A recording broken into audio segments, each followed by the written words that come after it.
Hey Panthers, I'm Yamaira and I'm here with Ulysses. And Ulysses, can you tell us what happened on February 24th?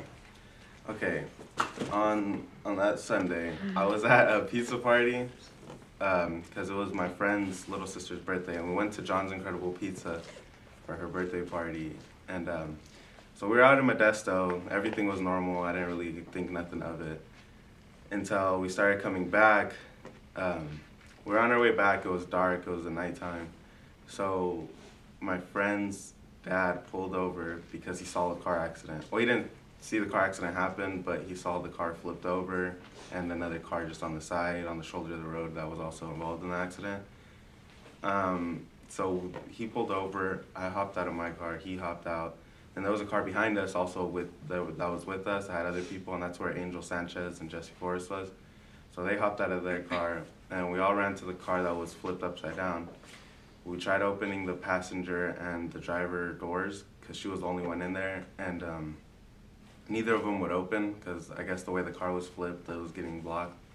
So we opened the back doors, and so we get in there, and she was like stuck in her seat. So I handed my friend my knife so he could cut her seatbelt off. And then she was still stuck in there, so I thought we were gonna have to pull her out through the back. And so I started ripping like the middle console out because it was hanging, it was blocking us. So as soon as I got that out, we noticed that she was still stuck in her seat after we had the seatbelt cut off. So we tried to recline her seat, but it was like the electric things that recline it. So nothing was working. It was because like the car flipped over and we turned it off and all that stuff.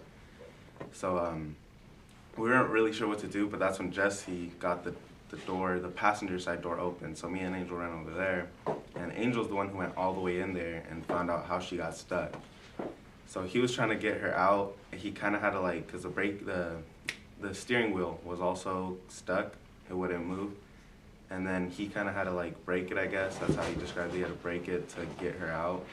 So as soon as she was unstuck, I didn't want to touch her because I was always told like, if they have spine injuries and you move them, they could go paralyzed. But I didn't know that he was trying to move her. He just couldn't. He wasn't able to because of the way he was in there.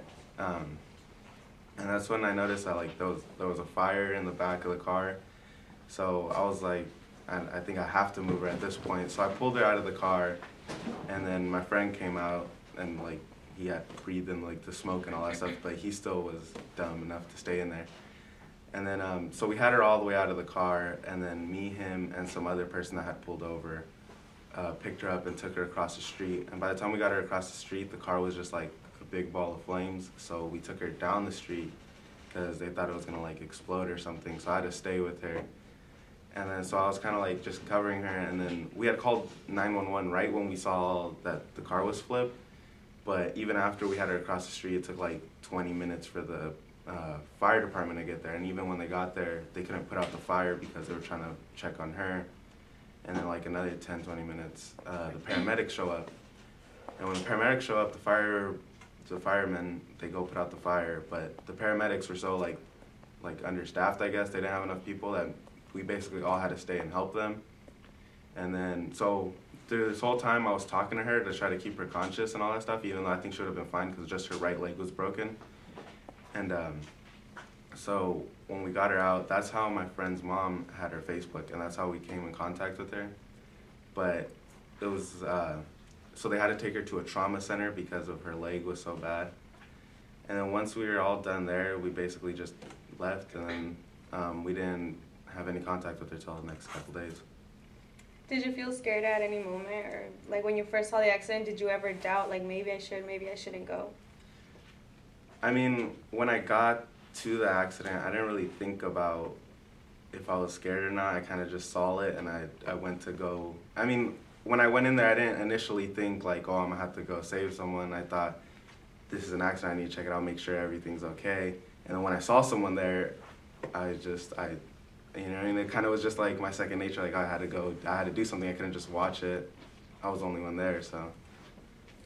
Well, you guys heard it here from our hero. Roar Panthers. Good morning, Panthers. It's Yasmin. And Yamaira. And we're here with your school news. Due to computer issues, grant night payments will be taken again today at lunch. Are you in need of a prom dress, suit, formal wear, shoes, or accessories? Well, you're in luck. PHS and LBHS S Clubs are hosting a Love It or Leave It event to help you find an outfit for your upcoming senior events, including prom, senior banquet, and graduation. Come and check out what we have to offer. Items are at no cost to high school students. Join us on Friday, March 15th from 4 to 7 p.m. or Saturday, March 16th from 9 a.m. to 1 p.m. at Our Father's House on 975 I Street. Come see Miss Conway and I-10 for further info. Club news, Skills USA meeting Wednesday at lunch in room K19. Today is the last day to pay for Spanish Honor Society dues. If no payment is received by the end of the day, your admission will be declined for this year. CSF field trip forms are available in F3. Come by and grab any one if you are interested in going to CSU Monterey Bay and UC Santa Cruz on Wednesday. Sports news. Congratulations to girls softball on their victory over Modesto yesterday. And good luck to softball today against Downey, tennis at Davis, and volleyball at Mountain House. And that's it for today. Roar